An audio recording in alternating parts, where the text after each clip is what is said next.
Hi, and week one, let's get underway. So, this week you're going to have two lessons to get involved with, and it's all going to be geared towards you looking at your own relationship with food.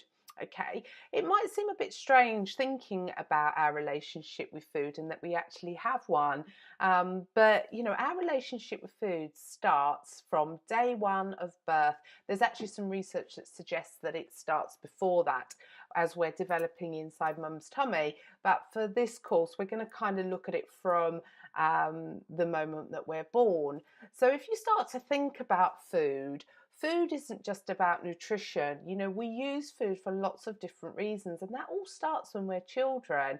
And throughout this week, we're going to start to look at your current relationship with food. And we're also going to, that's in lesson one. And in lesson two, we're going to take a bit of a trip down memory lane where I'll talk a little bit more about where our relationship with food starts and get you thinking about your own relationship with food in your family of origin.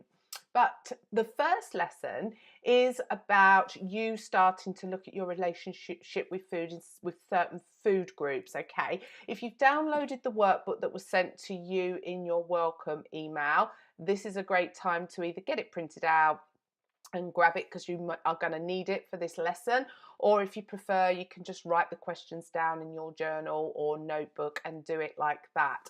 So there's two exercises within lesson one, and there's also a reflection exercise at the end. Reflection is something that I would like you to get used to doing at the end of every activity, because whilst it's great to engage in the activity and physically work through what comes up for you, there's a lot of learning that can be had by taking some time to sit back and just reflect on that whole process. How did you find doing the process? Did you find it easy? What came up for you in terms of your resistance to doing the work? Because these are all lovely opportunities for us to start to see what might be stopping us and getting in our way.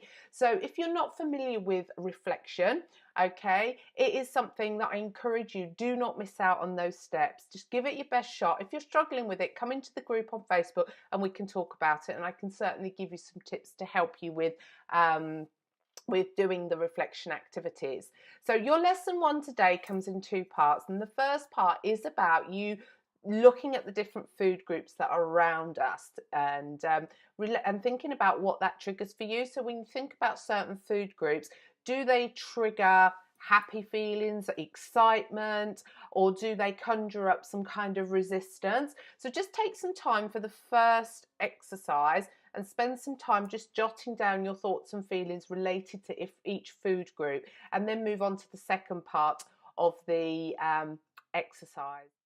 The second activity is geared around you choosing one aspect of your eating or weight that is troubling you at the moment. So it might be a frustrating eating habit that you've got in relation to your overeating, or it might be something to do with your state of health, but something that's on the surface level seems to be bothering you. Eating when you're bored, eating when you're lonely. And what I want you to do is I want you to just delve a little bit deeper. I want you to imagine that you're shining a light on that problem to start to explore what might really be going on under the surface. So again, these activities are all geared towards you just slowly starting to be a bit more curious about your deeper level relationship with food, because I think it's so easy to go through our lives just kind of looking at things from a very, very surface level. And I know the words greedy, lacking willpower, all words that kind of get bandied around in relation to our weight. Now, from my own personal perspective, I don't struggle from not having willpower.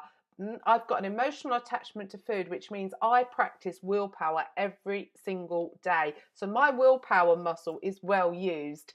Okay, I say no to food more often than I say yes, but I'm still overweight, and I'll talk a bit more about my weight history and that whole story as we go through the program. But today's exercises are really about starting to get you really starting to look at your relationship with food in the here and now, and starting to step back a little bit and observe what's going on for you in your thoughts and your feelings in relation to food in your life today. So have a go at these exercises. Come into the group on Facebook to share what's going on for you. If you've got any questions, do ask. After you've done the 2 exercises, spend a bit of time doing your reflection. And then there's some questions in that part around reflection that are going to get you to just sit and start thinking. And, jot some notes down in your notebook, because these are all, when you start to stop, step back, slow the process down and start thinking about what's going on for you, that's when some connections can start being made. And also start thinking about how can you start to do things differently and make these really small steps, small consistent steps over time, achieve sustainable, long-lasting change. So enjoy today's lesson, and I look forward to joining you again for lesson number 2.